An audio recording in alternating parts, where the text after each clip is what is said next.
In this presentation, I will cover a 3-day trip menu with food ideas, tips and tricks for food preparation and my favorite way to cook, which has an added benefit of knife safety, making water and hot water safety while filling your container, how much fuel to take on trips, and keeping your hands clean at mealtime. I'm also making the assumption that viewers have at least some backpacking experience, as I use some basic backpacking vocabulary as a starting point and then explain how to modify it for snow camping. And you should be aware that there are risks and hazards inherent in any wilderness activity, and those risks are compounded in winter snow camping by severe weather, avalanche risk, and high elevations. In deep snow, trail markers often are buried or obliterated, and whiteouts can make line-of-sight navigation impossible. There are also economic risks. Please note that governmental agencies can and often do seek to recover search and rescue costs through civil actions. This video series does not claim to minimize these risks or to alert you to all the hazards of the mountains in winter. This is a learning tool and should be viewed and studied as a supplemental source only. This is not a substitute for professional instruction, an experienced mentor, or actual experience in the backcountry where one learns solid outdoor skills, responsible habits, and sound judgment. No one associated with the publication of this video series accepts responsibility for any injury, loss, or property damage that may result from participating in snow camping and related activities. Now that you've passed that survival challenge, let's talk about food and snow camping. Brought to you by snowcamping.org and presented to you by the YouTube channel How to Squatch. How do we burn through calories and water while snow camping? Getting to camp,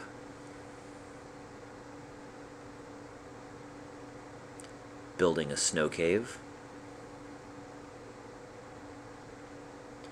building a kitchen, building a trench, going on day hikes, and let's not forget that it's also very cold.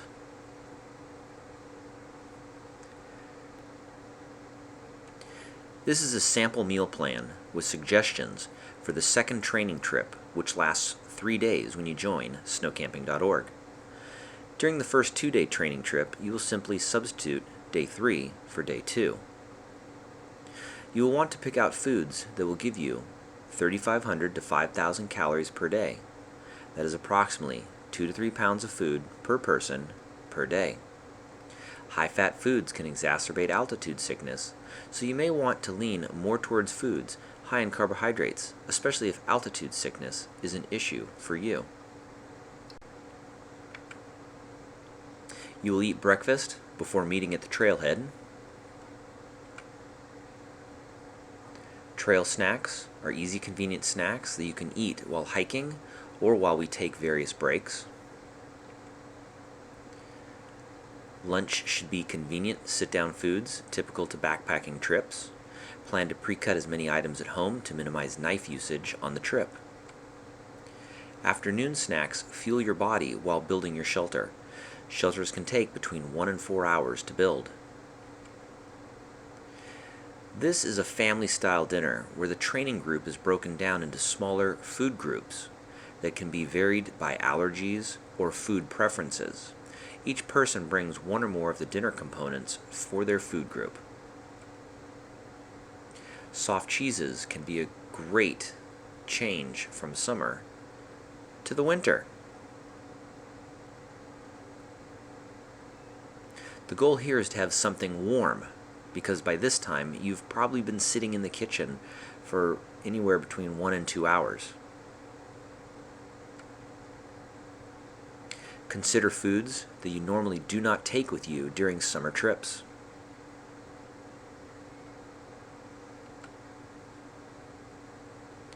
Use your imagination. Warm yourself with a hot beverage before bedtime and take a leak-proof water bottle full of hot water into your sleeping bag for the night.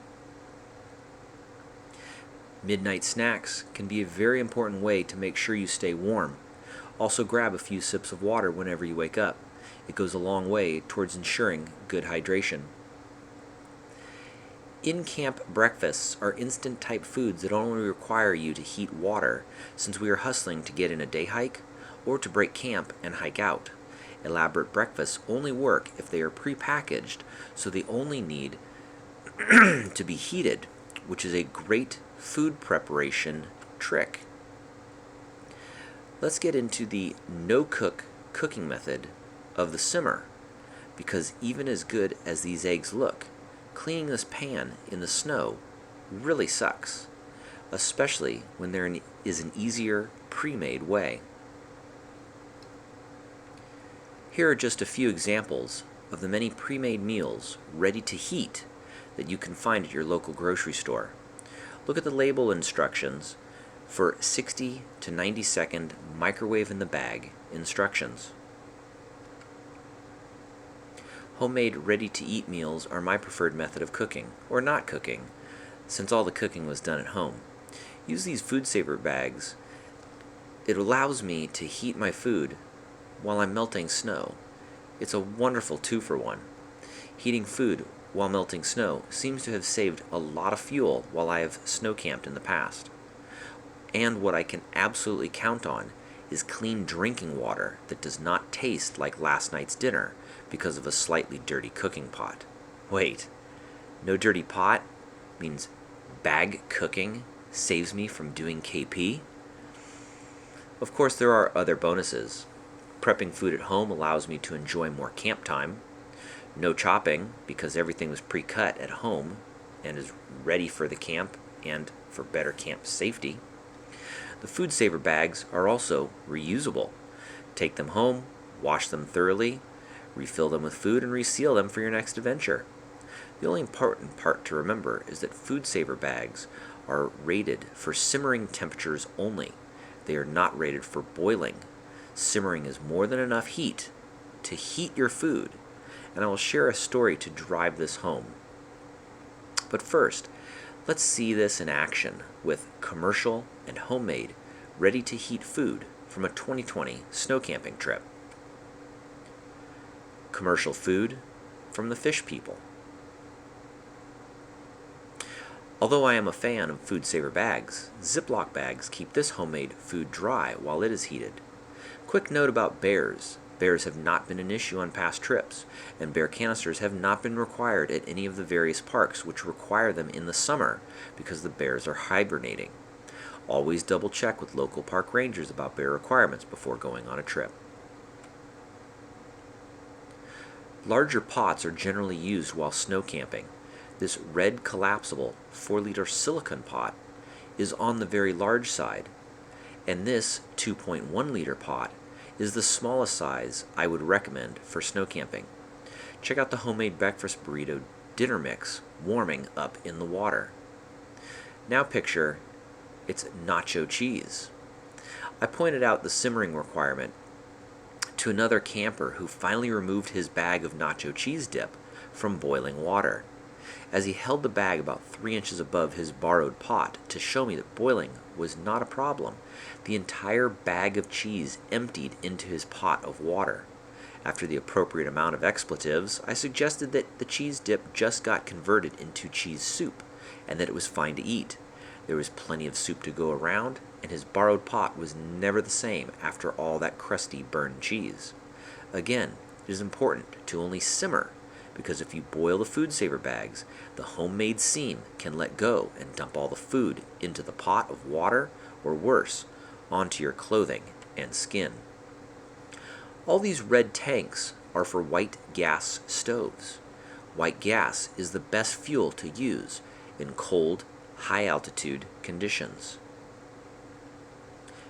Visit the YouTube channel How to Squatch for a complete snow camping stove breakdown and additional ways to carry the recommended 10 ounces of fuel per person per day, as well as how to light a white gas stove. When melting snow, you first start with starter water Starter water is the 1 inch of water placed with the snow that you want to melt so you don't burn your pot. Then fill your pot with clean white snow. Stay away from yellow snow or red algae snow. Sometimes you will have to use subsurface snow to get clean snow. Next, you will bring the melted snow to a rolling boil. Note that at 8,000 feet, water boils at 197 degrees, so boil water for a few minutes. You will need to make between 3 and 5 liters per person per day. That is why a 2-liter pot is the minimum recommended pot size. You can fill a 1-liter bottle and have enough starter water left over to continue melting snow. Use a ladle or a pot with a good handle to transfer your hot water into your water bottle.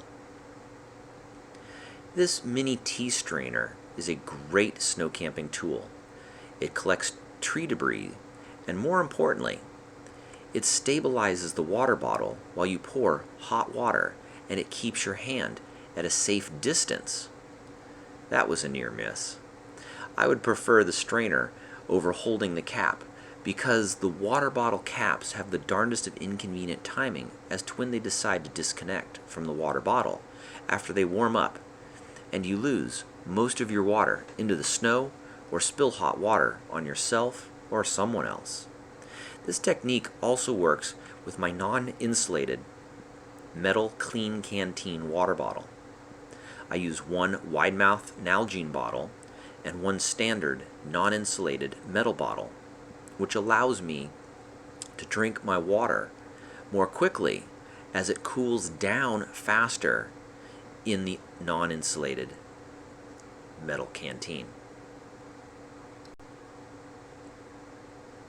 Keep your hands clean by either taking the scorched earth approach of hand sanitizer, which makes my skin dry, or go with my preferred method of containment by surgical glove. I like surgical gloves while in the snow kitchen because they are surprisingly warm and keep my hands dry while handling snow to make water. They also work well while kneading my food saver bags and gauging the food's temperature while I heat up meals. There can be a lot of food sharing amongst the group at mealtime. As we do not all have the same microbiome, campers have gotten sick when sharing food from a grab bag. A sharing best practices technique is to pour dried foods into your hand without reaching into the bag, so you can reduce the sharing of germs. Surgical gloves will also protect bare skin from sticking to a cold fuel bottle, as will wrapping a fuel tank with a bit of duct tape. I hope you all got something out of this presentation. Thank you for watching.